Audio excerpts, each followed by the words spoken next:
What's up, guys? This is John with the Knife Shop and Survival Outpost, and today we're going to be talking about staying put.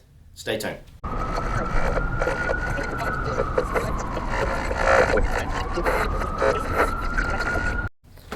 Alright guys, so the world has went to crap, the zombie apocalypse is upon us, and you decided to bug in or shelter in place. So I'm mainly going to be focusing on the first 3 zones that I talked about in the 5 zones of survival video that the areas you might be surviving in. I'm going to be mainly focusing on the city, the urban, and the suburb areas. So the ideas that we have and the concept that we've come up with on everything will work in all 5 zones, and it might give you some ideas that you weren't expecting to have. So this will help anywhere, but understand that I'm mainly focusing in these areas when I'm talking about certain things. All right, so the first thing I want to talk about is knowledge. The term knowledge is power in a survival situation is more vital than anything I could probably ever say or teach in my life. Knowledge will save your life, but it also makes you valuable in your survival group. So when I say knowledge, I want you to understand I'm not talking about just math, which is important. I am talking about knowing how to build, knowing how to preserve food, knowing how to preserve and identify plants, knowing how to grow your own food, knowing how to take care of livestock in a small farm. All of these things, first aid, all of this is knowledge that you need to have before this happens. This is the warning video of saying you should know all this before you get in the situation. If you have this knowledge beforehand, you're going to be so much further off than a lot of other people because you're not having to struggle to figure it out in the middle of a crisis. You already have the knowledge. Now, one thing that I will say to have is books, because the internet's going to go down and the library is not just going to be right down the road anymore. It's going to take longer to get there to go get things if you want to try to venture out to do that. Unless you're shelter in place in a library, then you're kind of set up.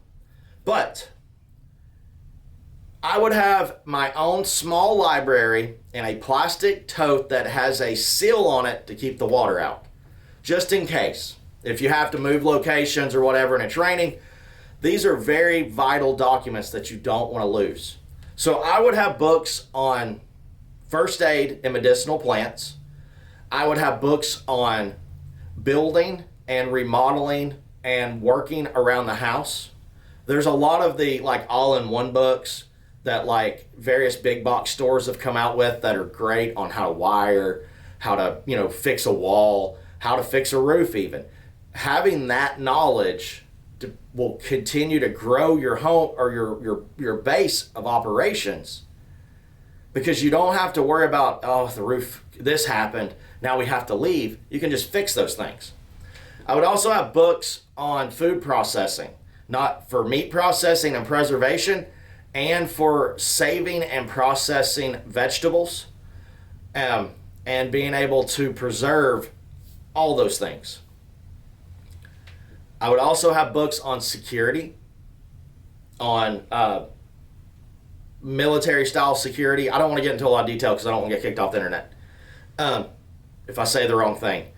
I would have, also on how to reload ammo. I would have books also on how to, take apart and fix firearms.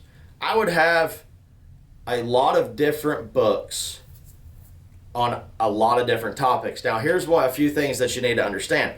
In East Tennessee, where we're from, what I need might not be what you need in Michigan. Now, the basic books, first aid, preserving food, homesteading books on a small, that's one main book I would have is homesteading in a small area because it covers a lot.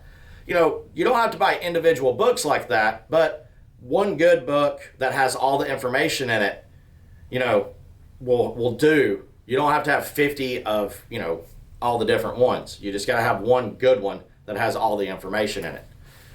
But again, what I need in Tennessee might not be what you need in Michigan. You're not going to have indigenous trees and plants of East Tennessee up in Michigan. And I'm not going to have the Michigan book down here. I'm going to have everything I need based in my area. So have your little library set up. And like I said, you don't need 50 books. You need probably 10 or 12 in a good sealed box where rain can't get to it. Let's go on to the next topic, guys. All right, guys, the next thing that I'm going to talk about is first aid. Now, before I get into first aid, I do want to talk about your survival group for a second. You need to have people in your group that have kind of a specialized in something. Not just everybody's good at everything. You need people that specialize in certain things. Like you have people that are really good with security. You have people that are really good with medical. You have people that are really good with food preservation and growing food. You have to work as a unit. You can't have dead weight. That's why I said, again, with the knowledge part, with knowledge, you're valuable. You know, if you know how to do stuff really good, like you're a really good builder, you're really good with certain things, that makes you valuable to the group and they don't have to carry you. You carry your own weight. So having people that have those different knowledge is going to make your survivability turn into sustainability very fast. And having someone that has medical knowledge is life and death changing the whole aspect of everything you're going through. So if you have like-minded people around you and someone happens to be a surgeon, doctor, whatever, them having that medical knowledge is going to help you in the long run. So when you're building your group, even if it's a bug-in group, think about all the different areas that you might need help in as we're going through this, and people that you might be able to reach out to be part of your group. Remember, you can't do it by yourself. So now, getting into first aid. First aid is not just going to be one of those little packs. You're going to have an actual first aid section. You might even want to have a room that is dedicated as the doctor's office that has your supplies in. Now, whenever you go out and you go to do things, you are going to have kits that you take with you. But this is your primary home base. This is your primary base of operation. You need a spot to where you can have your medications there and you can have things locked up. You don't want people going in there and trying to get into things. You need to keep a good inventory of what you have and what you need to restock on.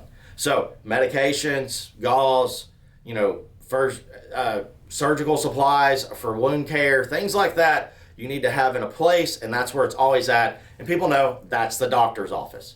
So first aid, and I forgot to say this in my last video, but first aid goes with me everywhere I go. And I know that's a gimme, but a lot of times people are like, okay, cool, we got our little first aid bag that has Tylenol and it has, pain relievers in it and it has some Band-Aids. But no, this is where your forever place is, or you're planning on for it to be. Make sure you have a spot set up to where it's easy cleaned. If you had to do a quote unquote surgery there, to clean up a wound or something, infection won't come in easily. So having all those supplies, cleaning supplies, everything like that, to where that is a safe spot is a good thing to have. All right, guys, let's move on to our next topic. Okay, guys, so the next thing I'm going to talk about bugging in, because I had to make sure those first two were covered. If you are staying put, you need to ask yourself these questions to know if you need to stay here or move to a better location. You're always wanting to improve, but can you improve where you're at and have a good way of life, or do you need to move to another spot? So these are the things that I want you to ask yourself. What's my location look like? If you're in a dilapidated building that's falling down, you need to move locations. But location, location, location. They say that on everything. So, what does my location look like? Who is around me? Are there other people sheltering in place? Are they friendly? Are they going to be a problem? What hazards are around me? Those are your top main things right there. Now, number one thing is security. Now, other stuff's important, but security is number one on my list. Because if the stuff hits the fan and your place isn't secure, you're in a very dangerous situation. So, security. How easy is it to secure your place? Now, a lot of people, if you're at out in the rural area, you'll have security way out there. But in an urban setting or in a residential setting, urban setting, or city setting, you might not have a good line of sight, but 30 or 40 yards past your main perimeter. Sorry, words are hard. Your main perimeter. So what I would suggest, and this is something I'm just going ahead and throwing out there, is I would have early warning detection systems like these little tripwire things.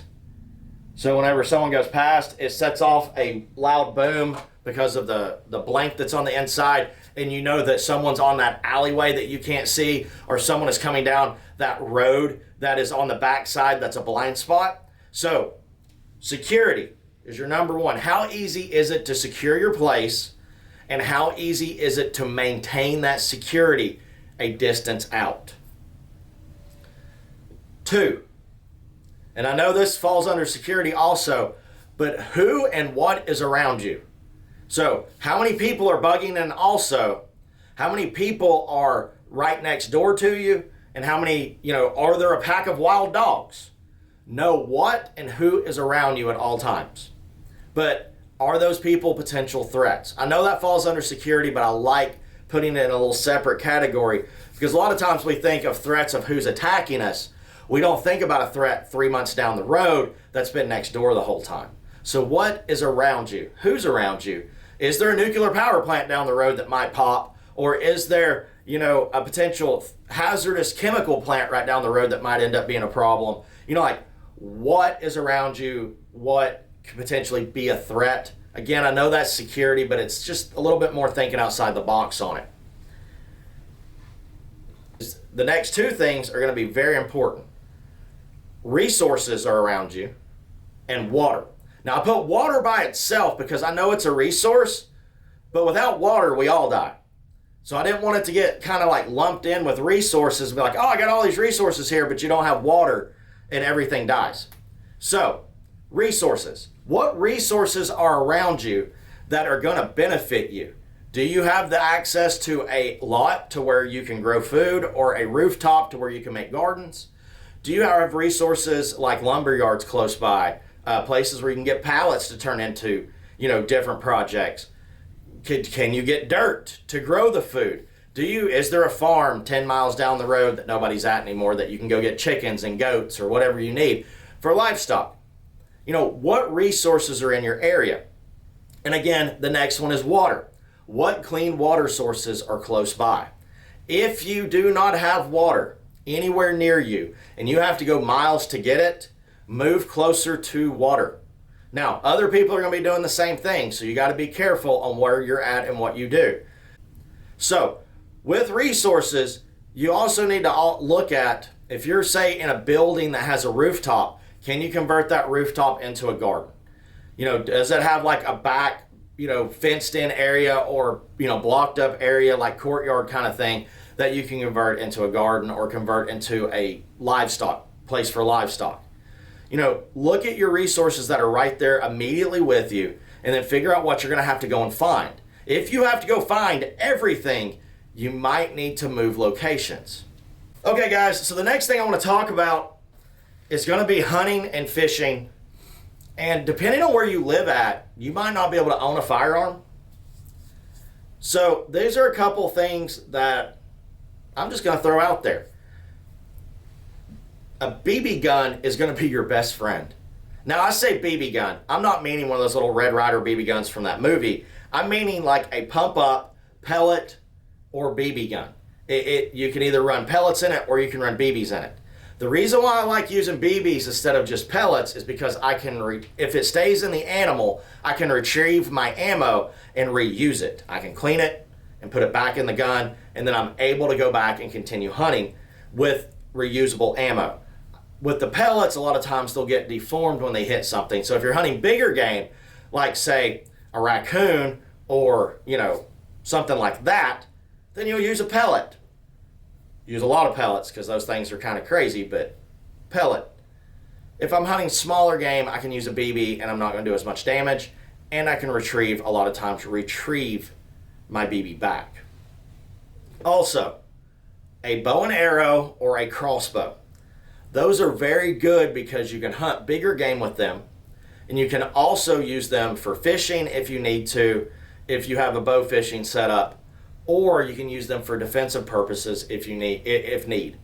Now, there are items out there that you can get to defend yourself with, but nothing is going to work as good as a firearm and good security. So keep that in mind. All right, guys, so the last thing I want to talk about is going to be food and water. Now, I know that is everybody knows you're supposed to have that kind of topic, but I want you to understand how much food and water you need to have stored up. If it's me, I'm going to have anywhere from 6 to 8 months worth of food stored. Now, that's kind of hard to do depending on the situation where you're living. So what I like to use is freeze-dried meals. Freeze-dried meals are easy to stack, they have nutrition, and they come in a ton of variety of flavors. I mean, you can get them pre-set up like chili mac, or you can get just like chicken chunks. You can do so much with them, and it's a just add water situation. Now, you have to boil the water, but it is just add water. The next thing is storing your water. Now look, you need to know how to preserve and store water. It isn't just filling things up. You need to know that water will grow bacteria, that you need to know how to take care of it so you don't make yourself sick. Being able to store your water and be able to transport water is really handy. These are super cool because you can stack them. They make really cool bricks, and in a small environment, like if you're in an apartment or a place like that, building your bug-in location, space is something you don't have a lot of. Even when you're getting into urban and getting into even some residential suburb areas, you might not have a ton of space. So being able to stack stuff in a closet, you can do 6 months, 8 months worth of food that's freeze-dried, stacked in a closet very easily than you can a bunch of canned goods. Now, but don't get me wrong. Canned goods, non-perishable items are all very important to have. One of the things I want to say about food is I've seen people many times when they're surviving, they're eating beanie weenies all the time, they've just got dried beans, they just got rice, and they're like, I don't care as long as I'm surviving. Morale is the number one thing that is going to help you survive. Having a good morale and feeling good is going to help you survive so much better and get into sustainability so much faster. Now, another morale boost is get some board games. You know, get a couple packs of playing cards, you know, Uno, all those things. Have a small little container that has, you know, multi-games in it, like checkers, chess, and, you know, whatever the other game is, tic-tac-toe or whatever comes with it. Have board games that are somewhat quiet. You don't want them to be super loud, but things that the kids can play, but also gives you something to do too. In a survival situation, being bored is what's going to drive you nuts. And being, a lot of times when you're at night, most people don't go to bed when it's dark. They go to bed when they're tired. So you might be up at night for a few hours. So if you're bugging in and you have your bug-in location, have books, have board games, have things to keep your mind occupied. So when you're in that situation, you're not driving yourself nuts. All right, guys, I know I just scratched the surface on everything, but I want to give you a few things to think about in your bugging in situation. Now, there's stuff that I'm sure I didn't hit, and I know I missed some things because I tried to fit it all in a short video. But if you want me to go deeper in a different topic, by all means, let me know. Or if I missed something, let me know in the comments. I will be happy to redo or do an update video talking about things that, hey, I can't believe I forgot that. So, guys, I pray that everybody has a safe time out there. Get outside and have an adventure.